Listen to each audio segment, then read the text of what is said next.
तुमच्याकडे कोणत्याही बँकेचं खातं असेल तर सावधान. रिझर्व्ह बँक ऑफ इंडियाने काही नवीन नियम जारी केलेले आहेत. त्यानुसार तुम्ही जुनं कधीतरी एखादं बँक अकाउंट उघडलेलं असेल किंवा एखादी एफ डी केलेली असेल किंवा स्टॉक मार्केटची SIP किंवा म्युच्युअल फंड खरेदी केलेला असेल तर रिझर्व्ह बँक ऑफ इंडियाने याच्यावर एक नवीन नियमावली जाहीर केलेली आहे. त्या अंतर्गत जर तुम्ही या गोष्टी केल्या नाही तर तुमच्या बँक खात्याविषयी अडचणी वाढू शकतात. बँकेत तुम्ही कोणत्याही प्रकारची गुंतवणूक जर करून ठेवलेली असेल किंवा एखादं खातं ज्याच्यात थोडेसे पैसे तुम्ही ठेवलेले आहात तरी देखील हे जे काय नवीन नियम आहेत तर ते पाळणं तुमच्यासाठी फार गरजेचं असणार आहे. तर बँक खात्यासंदर्भात एक अतिशय माहिती देणारा हा व्हिडिओ आम्ही सुरू करत आहोत. तर सरळ आपण मुद्द्यावर येऊयात. रिझर्व्ह बँक ऑफ इंडिया ही बँकांची बँक आहे. म्हणजे आज भारतात जेवढ्या काय बँक आहेत तर त्यांच्यावर एक अंकुश ठेवणारी, त्यांना नियमावली लावणारी ही देशाची किंवा सरकारची बँक आहे. गेल्या 4-5 दिवसामध्ये रिझर्व्ह बँक ऑफ इंडियाने एका विशेष गोष्टीवर वक्तव्य केलेले आहे. त्याबरोबरच एका गोष्टीवर चिंता देखील व्यक्त केलेली आहे आणि त्याचा प्रभाव प्रत्येक खातेधारकांना, भारतामध्ये जी काही खातेधारक आहेत त्यांच्यावर पडणार आहे. भारतामधील एक जी काय फायनान्शियल संस्था आहे त्यांनी केलेल्या एका अभ्यासानुसार भारतामध्ये ज्या काय बँक आहेत तर त्यांच्यामध्ये जवळपास 42,000 करोड रुपये हे अनक्लेम मनी म्हणून त्या ठिकाणी आहेत. म्हणजेच हे असे पैसे आहेत की ज्याला कुणी वारस नाहीये. याच्यावर रिझर्व्ह बँक ऑफ इंडियाने फार मोठी चिंता व्यक्त केलेली आहे. मात्र याच्यामध्ये होतं काय की बऱ्याच वेळा आपण काय करतो, एखादा अकाउंट खोलतो पण त्याला आपण नॉमिनी म्हणजेच वारस लावत नाही. मग पुढे चालून काय होतं की जे काय बँक अकाउंट आहे तर त्याचा जो बँक अकाउंट होल्डर आहे त्याचा मृत्यू होतो. काय कारण असतो त्याचा मृत्यू होतो, त्यांनी काय वारस लावलेला नसतो. मग पुढे होतं काय की त्याच्या सर्व नातेवाईक, ज्या लांबचे दूरचे सर्व नातेवाईक तिथे जमा होऊन येतात आणि ते म्हणतात की आता आम्ही वारस आहोत. बँकवाले त्यांना म्हणतात की तुम्ही ॲन्सेस्टर सर्टिफिकेट, सक्सेसर सर्टिफिकेट आणा, म्हणजे वारसपत्र घेऊन या. तर ते सगळं घेऊन येतात, त्यांच्यामध्ये भांडणं होतात, कोर्ट कचेऱ्या होतात, पण या पैशाचं काही सोक्षमोक्ष लागत नाही. तर यावर रिझर्व्ह बँक ऑफ इंडियाने त्या ठिकाणी कडक शब्दात सांगितलेलं आहे, चिंता व्यक्त केलेली आहे आणि बँकांना देखील निर्देश देण्यात आलेले आहेत. आता याबद्दल याचा परिणाम तुमच्यावर काय होणार हे तुम्हाला सांगणारच आहोत. तर अजून एक गोष्ट याच्यामध्ये अशी होती की बऱ्याच वेळा काही लोक काय करतात, एखादं अकाउंट काढतात, 2 काढतात, 3, 4, 5 काढतात.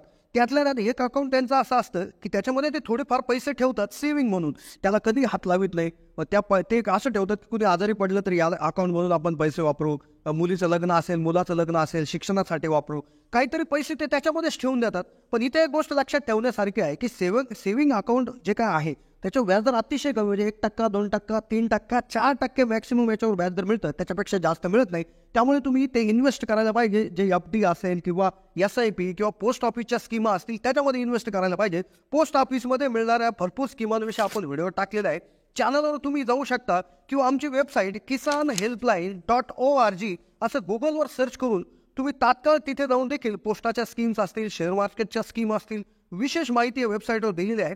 अतिशय महत्त्वाची वेबसाईट आहे, तात्काळ त्याला भेट द्या. पण सगळ्यात महत्त्वाची गोष्ट म्हणजे RBI म्हणजे रिझर्व्ह बँक ऑफ इंडियाने फार मोठी चिंता व्यक्त केली आणि ज्यामुळे नियम देखील कडक होणार आहे. आता ते नियम काय आहे, रिझर्व्ह बँक ऑफ इंडिया असं म्हटलेले आहे की जे अनक्लेम मनी म्हणजे जो असा पैसा बँकांकडे जवळपास 42,000 करोड रुपये आज शिल्लक आहेत ज्याला कोणी वारस नाहीये, तर असे त्या ठिकाणी वाटप करण्याचे आदेश त्या ठिकाणी बँकांना देण्यात आलेले आहेत.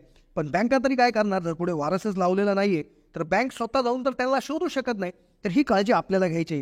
कुठलंही बँक अकाउंट आपण खोललेलं असेल त्याला नॉमिनी लावणं गरजेचं आहे. जर नॉमिनीची डेथ झालेली असेल तर आपण नॉमिनी बदलून लावला पाहिजे. कृपा करून आपण त्या ठिकाणी जे काय आपले बँक अकाउंट आहेत तिथे लक्षपूर्वक जाऊन आपलं नॉमिनेशन आपण लावलेलं आहे का एक छोटासा अर्ज भरून आपण करू शकतो. यानंतर पुढची अतिशय महत्त्वाची गोष्ट बँक अकाउंटच्या बाबतीत RBIने ज्याच्यावर प्रकाश टाकला आहे ती म्हणजे निष्क्रिय खाते. आता बऱ्याच वेळा आपण भरपूर खाते उघडतो पण नंतर आपण त्याच्यावर व्यवहार करत नाही.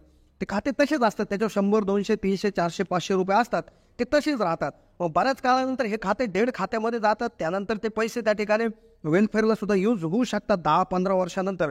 याच्यामध्ये काय आलं की जनधन खात्याअंतर्गत भरपूर खाते उघडले गेले आणि नुसत्या जनधन खात्यामध्ये 12,500 कोटी रुपये त्या ठिकाणी शिल्लक आहे. तर हे असं करायचं नाही. कुठल्याही सेव्हिंग अकाउंटमध्ये आपल्याला पैसे टाकायचे नाही जे खातं निष्क्रिय आहे, ज्याचा वापर होत नाही.